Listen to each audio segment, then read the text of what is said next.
para nós aqui, ela também grava as conversas ali do chat. Então, se tu botar o teu nome, vai estar gravando já a presença e depois a gente organiza. Muito beleza, coloca o nomezinho aí.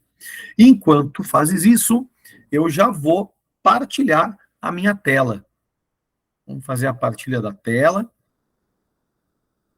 Aí, vamos começar desde o princípio. Desde o princípio. Então, tem algumas coisinhas aqui. Tá? Aí, muito bem. Algumas imagens de Whats, né? Muito beleza.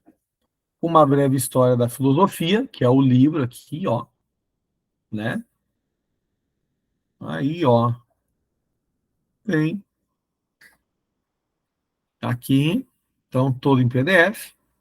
Eu tenho uma das imagens aqui, ó, do mito da caverna, para a gente conversar um pouco melhor sobre. Eu tenho uma cola aqui, olha que legal. Vocês já estão por dentro do chat GPT? Tem uma colinha aqui do chat GPT, que na verdade ele é um resuminho aqui de 2 mitos. Não sei se eu vou falar deles, enfim, que é o mito de Hélio e o mito do carro alado. Então, aqui... Vocês já ouviram falar do chat GPT, gente? Então, isso aqui é uma mão na roda e, ao mesmo tempo, pode ser uma maldição na vida de alguém. Então, para quem está treinando redação, chat GPT é uma palhaçada, né? Ingrid, esse chat GPT é inteligência artificial, né? Então, tem certas situações que é mais fácil tu pesquisar no chat GPT. Por exemplo, eu fiz 2 perguntas aqui, né? O que é o mito de Hélio, o que é o mito do carro alado? E ele me traz aqui um resuminho, super resumo, na verdade. Ele faz textos prontos. Essa é a sacanagem, Roberto. Então, o chat GPT, ele faz texto pronto, que, em parte, pode te ajudar, mas, em parte, ele pode te adestrar. Né? Vamos pensar que ele te adestra a não pensar tanto. Né? Vamos pensar que quando eu tinha a idade de vocês, eu não tinha as internets da vida. Então, se eu tivesse que fazer uma pesquisa sobre algum determinado tema, eu tinha que recorrer à biblioteca pública, eu tinha que recorrer à enciclopédia, e aí eu procurava o texto e fazia um Ctrl+C, Ctrl+V. Hoje, tu tens uma possibilidade do Google, né? E isso aqui é uma nova possibilidade, que é a inteligência artificial. Só que, para professor, isso aqui é uma sacanagem, né? Porque tu está, na verdade, colando. Tu imagina, né? Hoje tu teve aula de redação, o professor, ele está lá se esmerando, né? Te ensinando as fases de uma redação, o processo, o que tu tem que colocar na introdução, como é que tu tem que fazer o teu desenvolvimento, o que não pode faltar numa conclusão de redação do Enem, por exemplo. O colega tá te dando aquela baita aula de redação, e aí, lá na faculdade também, né? E lá no ensino médio, o professor lá do colégio está te pedindo que tu crie uma redação, e aí o bonito é bonito, em vez de criar mesmo, tá jogando para a inteligência artificial criar. Então é sacanagem, na real. Mas te ajuda também. Então a gente não pode demonizar as coisas boas da tecnologia, mas a gente também tem que ter esse cuidado, né? De não nos adestrar. Enfim, porque daqui a pouco um aplicativo XYZ está roubando a nossa autonomia de construir coisas legais, né? Enfim. Então eu tenho algumas imagens aqui também, tá, de Platão, aqui de alguns textos, né? De livros também, eu tenho um outro livro gigantesco aqui, esse aqui, eu tenho em PDF, eu só tenho que procurar. Então, isso aqui é uma bíblia, na real. Ó, eu tenho uma bíblia da filosofia, que é a História da Filosofia, volume 1. Esse aqui, né, é o volume 1. São 7 volumes. Eu tenho isso aqui em PDF, eu só tenho que procurar. Então, enfim, são livros bons aí que nos dão um recorte bem interessante sobre os filósofos. E o filósofo de hoje é Platão. Vamos trabalhar Platãozinho. Semana passada a gente se aventurou um pouquinho, então a gente vai trabalhar um pouco sobre Platão. Ok? Gente, por que eu vou direto para o mito da caverna? Tá certo? O mito, Platão, ele trabalhou com vários mitos. Vamos imaginar que lá nas primeiras aulas eu falei para ti que a filosofia estava tentando, né, de modo autônomo, se criar enquanto conhecimento racional, e uma das estratégias para a filosofia se criar foi se afastar da mitologia. Então, a filosofia, ela abandona, de certo modo, a mitologia, naquele entendimento de que não dá para explicar tudo, se cria o filósofo da natureza, que é o primeiro cientista. Ele está procurando o princípio e a natureza última das coisas. Ele olha para a natureza e ele vai dizer que o mundo veio do ar, que o mundo veio da água, que o mundo veio do fogo. Alguns filósofos da natureza são bem esotéricos, porque eles não conseguem olhar só para o mundo material, mas eles estão pensando também no mundo imaterial, né? Anaximandro vai dizer que é o apeiron, Pitágoras vai dizer que são os números, que a geometria ela é a natureza última e criadora das coisas.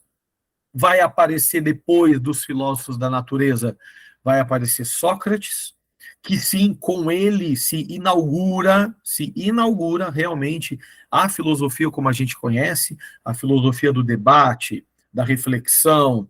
Filósofo Sócrates, ele é o pai da filosofia, porque ele cria de modo consciente um modo de tu ter conhecimentos mais sólidos, mais polidos.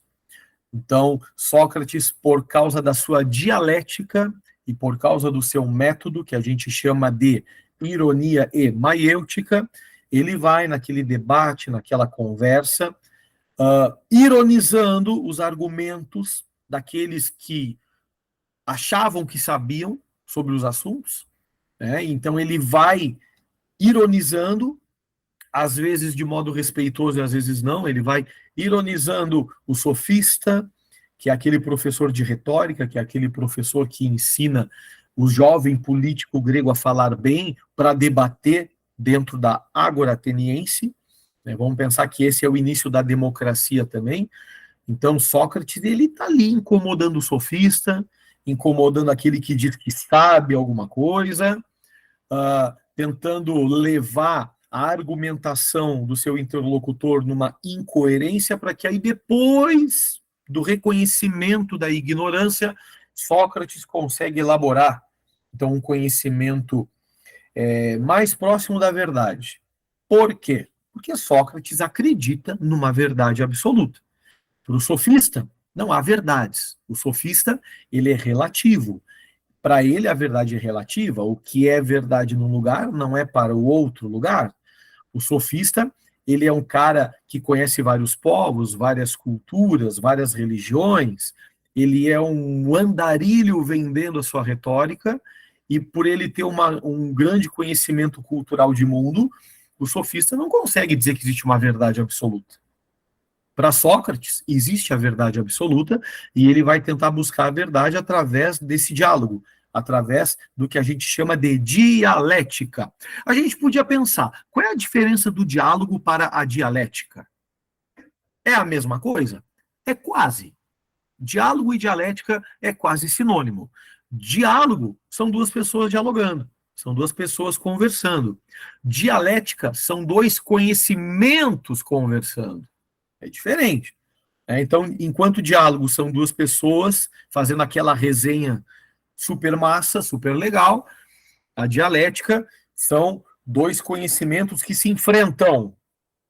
E aí, no mundo da filosofia, a gente vai dizer que são as teses e ainda as não teses.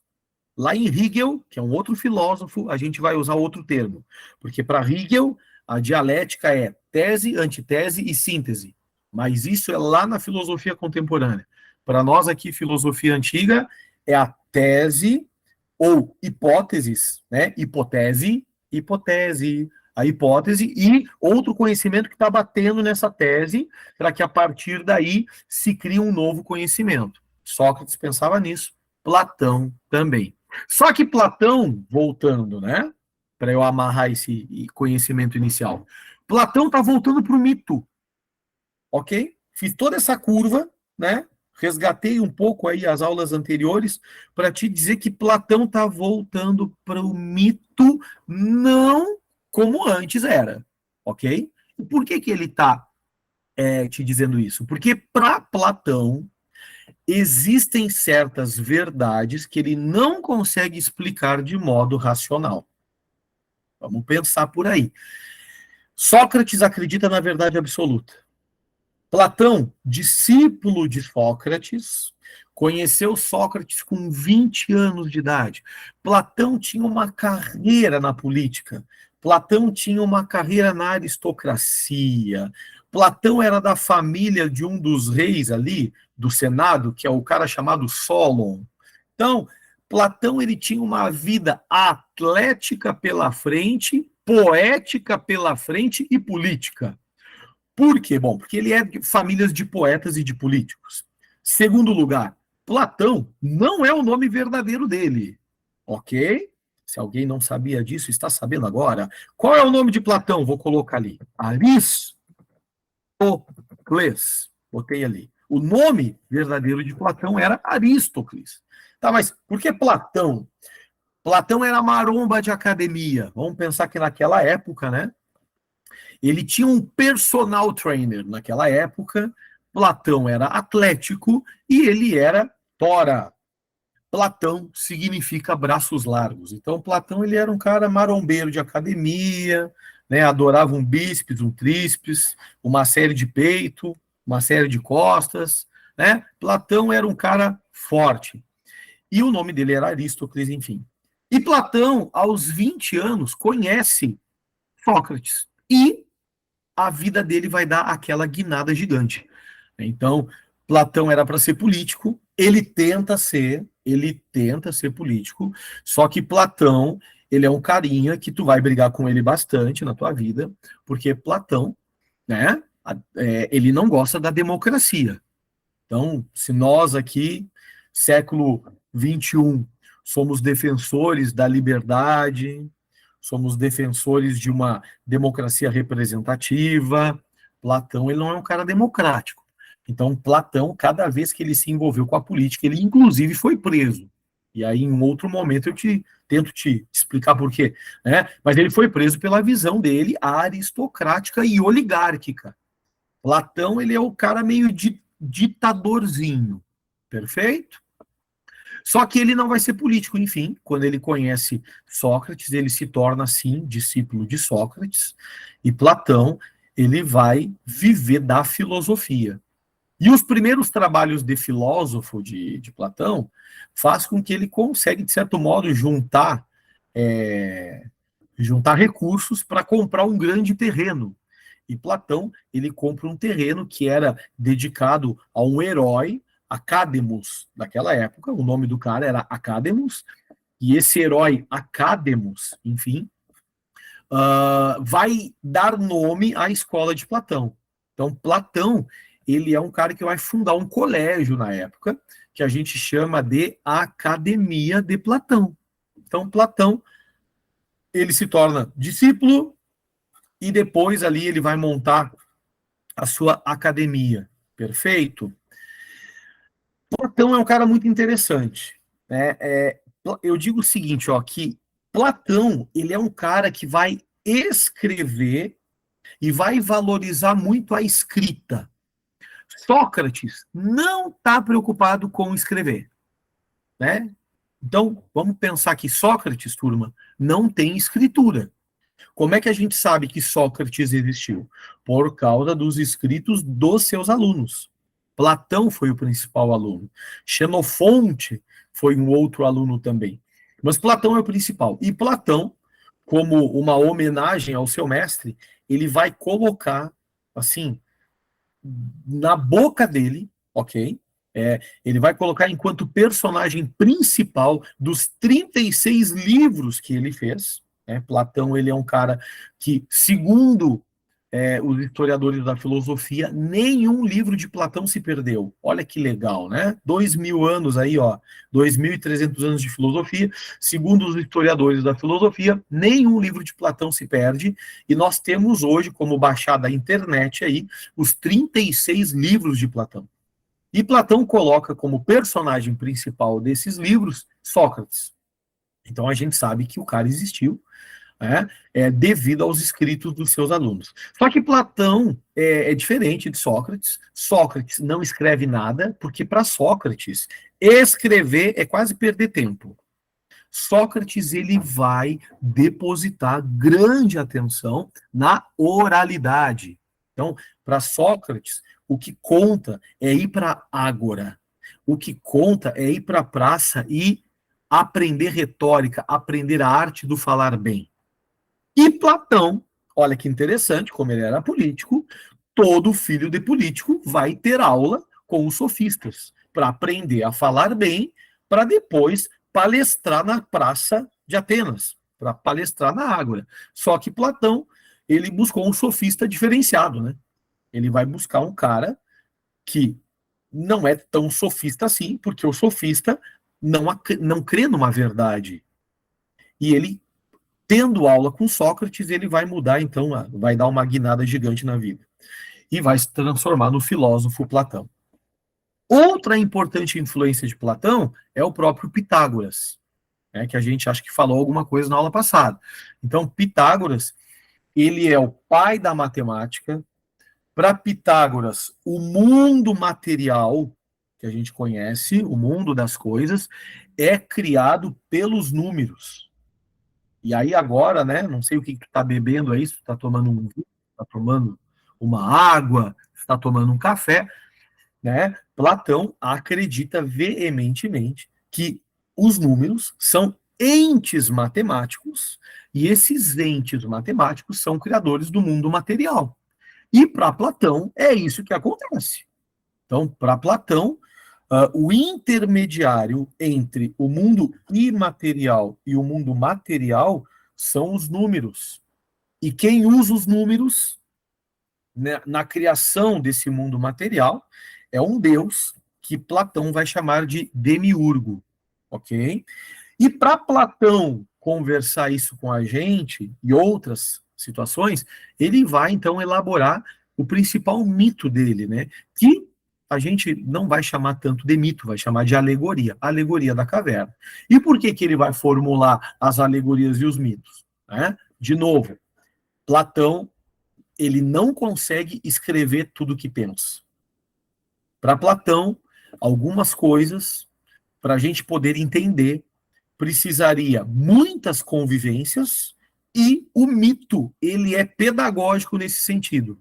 Então, Platão ele vai criar uma série de histórias, de mitos, num sentido pedagógico, para tentar nos dizer alguma coisa. E o principal é o mito da caverna, tá certo?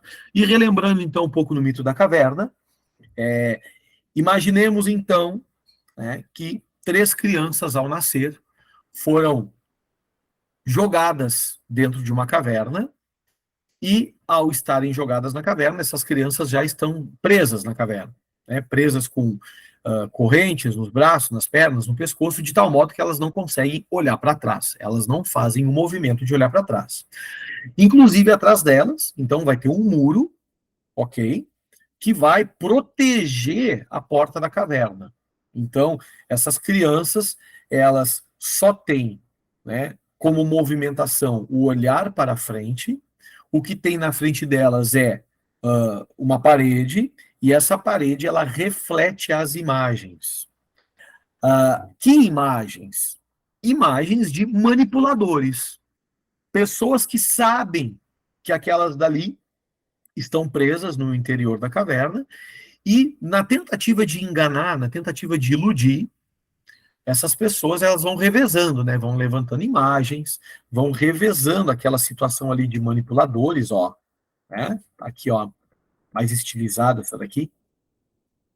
Vão revezando as imagens e aquelas pessoas ali dentro da caverna vão, de certo modo, até brincando, como se estivesse num dia escuro, né? Brincando de sombras. E para eles o mundo real é ali, ok? Para eles o mundo real é ali.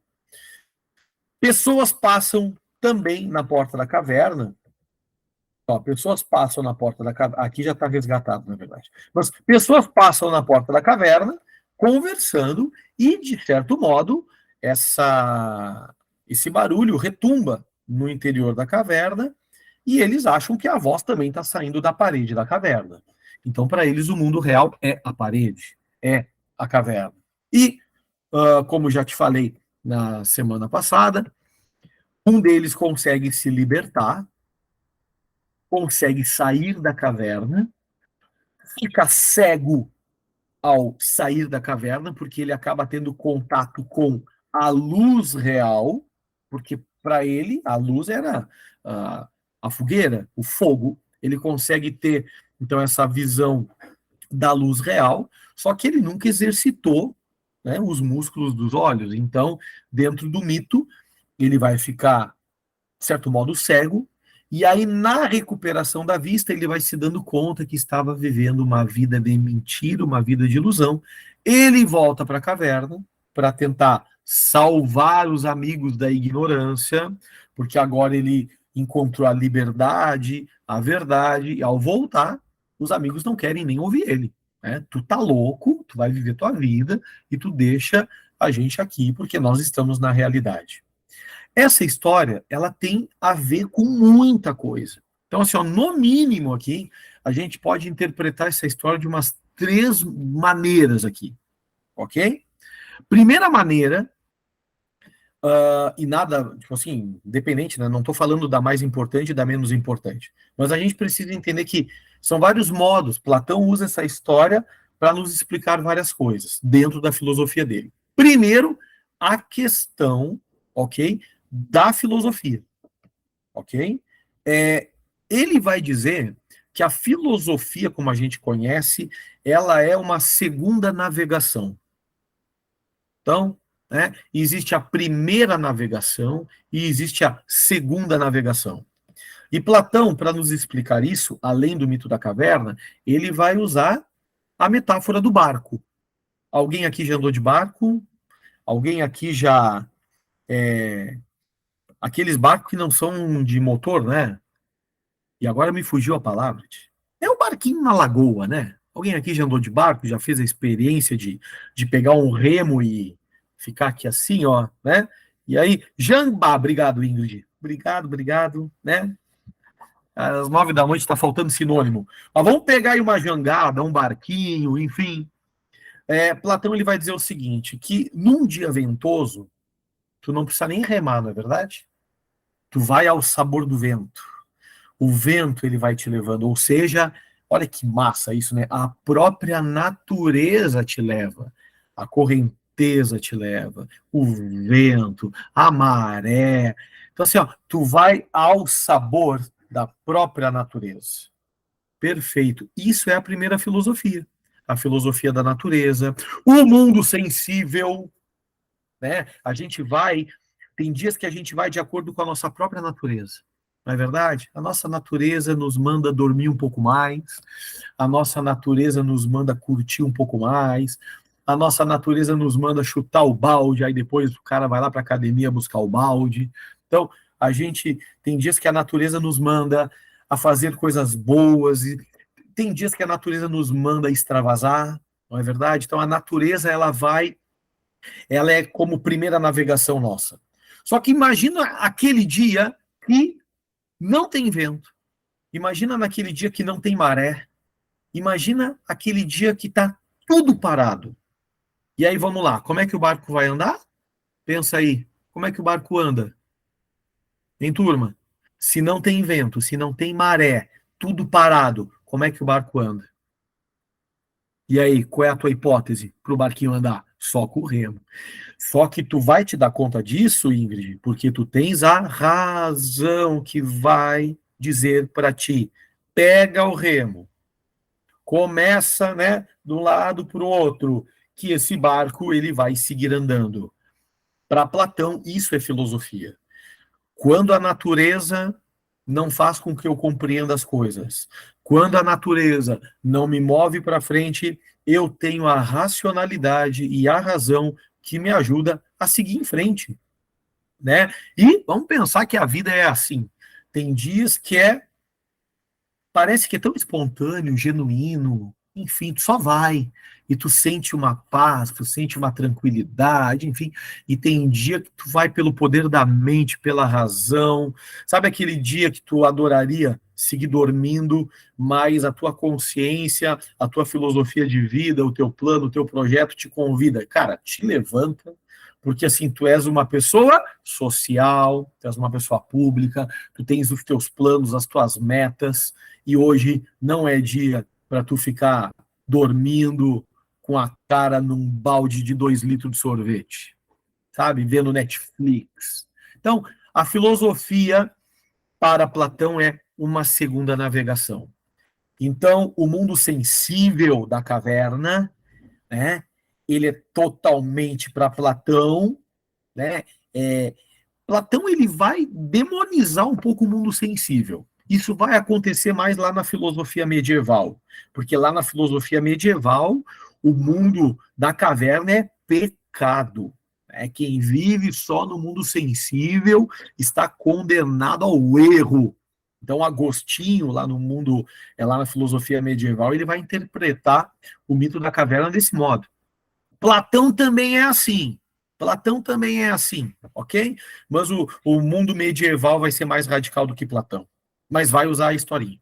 Então, a caverna é um mundo sensível, a caverna é o mundo da natureza, a caverna é o mundo da enganação, e fora da caverna eu estou no plano racional, fora da caverna, eu estou no plano filosófico. Vamos pensar que o fogo de dentro da caverna é a filosofia da natureza. É o fogo de Heráclito mesmo.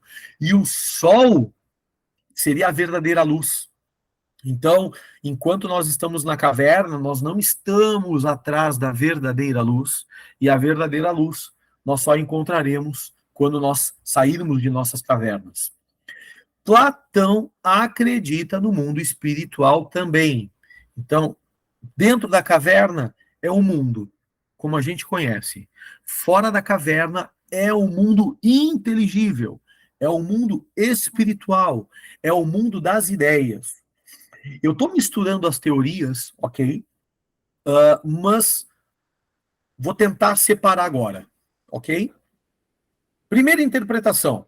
Primeira interpretação do mito da caverna. Platão acredita que tem dois mundos: o mundo sensível e o mundo inteligível.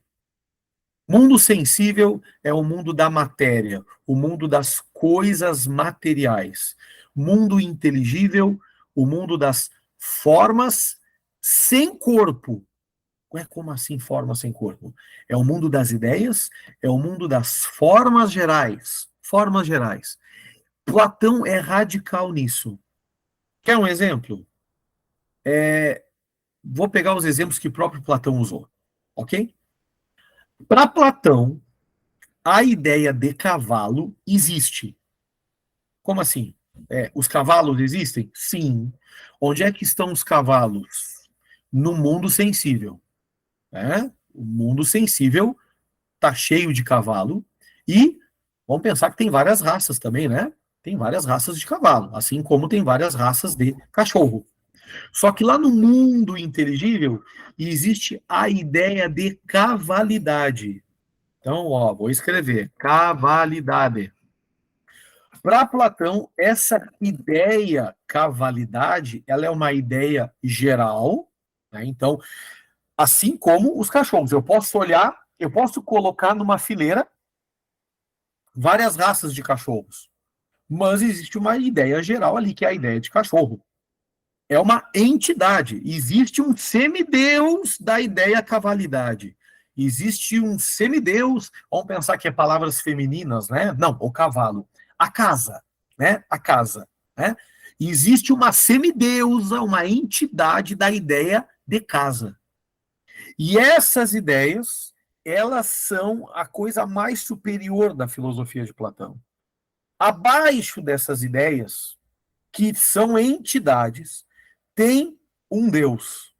Olha que interessante. Na ideia de Platão, as ideias são superior a Deus. Para Platão, existe o Deus chamado Demiurgo, ok? E esse Deus, ele transforma as ideias em coisas. De que modo? Pelos entes matemáticos, pelas regras da matemática. Nossa, né? Jesus Cristo. É muito massa isso, gente. É muito louco, na real. Vamos pensar que as ideias, que são entidades do mundo inteligível, existe um Deus que pega essas ideias, usa a matemática, os entes matemáticos, para criar matéria, para criar as coisas. Isso é, sintetizando, né, a diferença do mundo inteligível para o mundo sensível. Só que Platão também está falando do mundo material e do mundo imaterial, no sentido de céu e inferno. Okay? Céu e inferno eu me expressei mal, né? No sentido de mundo que seria uma cópia, que não seria o original, inferno. Desculpa a palavra, né? O mundo como cópia, né? O mundo sensível como uma mentira ou uma cópia do original. Onde é que está o original? No mundo inteligível. Platão, ele também, e aí vamos lá, né? Lá no início da aulinha, eu te disse que Platão foi preso, né? Te lembra ali, Platão foi preso na ideia dele de aristocracia, na ideia de que uma classe elitizada e abastada, somente ela deveria governar, né? Platão acredita que só os filósofos conseguirão sair da caverna. Platão ele divide o povo em três classes. A classe dos artesãos, produtores, camponeses, ok? Primeira classe, né? E seria a classe inferior. Então, Platão é um cara complicado, né? Vamos pensar. Platão, ele influenciou muito o nosso Ocidente. Platão, ele é um cara que tem uma influência gigantesca na política, na religião, nos modos radicais também de pensar, né? Vamos pensar que Platãozinho, ele é aquela pessoa, a gente pode dizer, uma pessoa extremista, né? Platão, ele é um extremista no sentido de que ele acredita na verdade e Platão acredita que o povo é ignorante, não tem condições de saber da verdade e, e o filósofo deveria, nem que seja assim, impor a verdade, que é por isso que ele foi preso, né? Por isso que ele foi vendido como escravo, na real. Né? E diz os historiadores da filosofia que os alunos dele encontraram ele e recompraram, né? Será que a gente podia dizer assim, libertaram ele de novo? Então, Platão, ele acredita, né, politicamente, no rei filósofo, ou seja, só os filósofos deveriam governar a cidade, porque o filósofo, ele é aquele que tem condição de sair da caverna. E quais são os três, né? Existem os artesãos, camponeses, comerciantes, ou seja, os produtores. Existe o exército, seria o militarismo, e os filósofos. O único que consegue sair da caverna é o filósofo.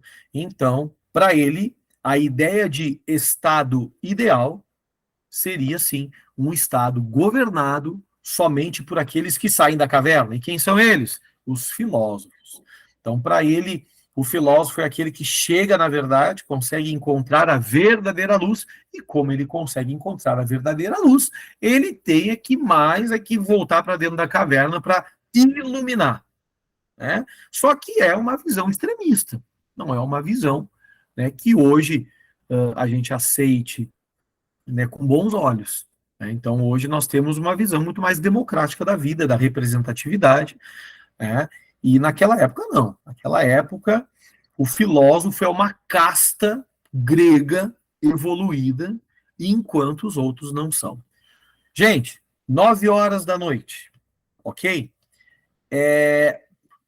Eu acho que para Platão, né, para Platão tá bom. Tem outras coisas de Platão que a gente poderia também abordar, como o que é amor para Platão, né? Qual é a visão de Platão sobre os poetas, seria interessante a gente falar, né? Platão e arte, qual é a relação? Platão e amor, qual é a relação? A gente pode fazer essas relações em outros momentos, ok? Eu, por mim, ficava falando até as 10 horas da noite, tá, gente? Essa é real, mas eu sei que estamos cansados, enfim. Eu não sei se alguém tem alguma pergunta. Perfeito. Eu acho que a gente pode fazer a experiência de fazer uma leitura em conjunto, né? Acabei me empolgando aqui um pouco sobre Platão, mas a gente podia, numa outra aula, fazer uma leitura dirigida. Eu acho que o primeiro capítulo do livro, convido vocês, agora que vocês têm esse PDF, tá? Convido vocês a fazer essa leitura. A gente poderia, em uma outra circunstância, fazer a leitura daquele capítulo e, em outro momento, ok? Fazer tipo um Platão parte 2 para eu falar o que é amor para Platão, né? Qual é a visão dele sobre os artistas, e qual é o entendimento dele de homem, que, de certo modo, o professor acabou falando para ti ali dentro da história do mito da caverna. Tá? Gurias, alguma pergunta? Alguma pergunta? Tem alguma coisa para falar? Tá tranquilo. Professor, teve algum filósofo com uma ideia muito absurda, tipo, achando que entrava nos ideais de filósofos? Calma, deixa eu ler com atenção o que tu tá me falando. Teve algum filósofo com uma ideia muito absurda? Tipo, achando que entrava nos ideais de filósofos famosos, mas que não se encaixava? Eu não sei se eu te entendi. Vamos lá, acho que todo filósofo, ele tem uma ideia, é que o absurdo é muito legal, né? O que é uma ideia absurda? O que é uma ideia absurda? Vamos pensar, né? Nietzsche, para alguns, a ideia dele é absurda, por exemplo. Então, sabe o que eu posso te dizer assim, né? Que todo filósofo tem a sua ideia e para si não é absurda, mas é absoluta, ok? Todo filósofo tem para si uma ideia absoluta. E em que sentido? Eu acredito que eu tô com a verdade, sabe? Dificilmente tu vai encontrar um filósofo que não acredite fielmente na sua verdade, né? Por exemplo, antigamente achava normal, mas agora não se vê mais assim. Com certeza, né? Quando a gente entrar em filosofia contemporânea, a filosofia contemporânea, ela é uma filosofia mais científica, mais racional. A filosofia contemporânea, ela é uma filosofia materialista, né? Então, por exemplo, essa filosofia que eu estou tentando ministrar para vocês é uma filosofia que está muito de mão dada com as questões espirituais, religiosas, imateriais, do transcendente, metafísica, né? A gente está tendo assim, ó, uma frase que vale a pena eu te contar agora no final da aula, né? Platão, ele é o fundador da metafísica. Em que sentido, né? De que há um mundo diferente. Né? Para Platão tem dois mundos. Platão é dualista. Ele acredita nesse mundo aqui que a gente vive, e ele acredita no outro mundo. E ele influencia as religiões. E ele é influenciado por elas. Então é uma roda, né? Mas na filosofia contemporânea, tu vai pegar Heidegger, Simone de Beauvoir, Sartre, Nietzsche, Albert Camus, filósofos ateístas, filósofos que não levam em conta Platão. Para Nietzsche, o início da decadência do Ocidente é Sócrates e Platão.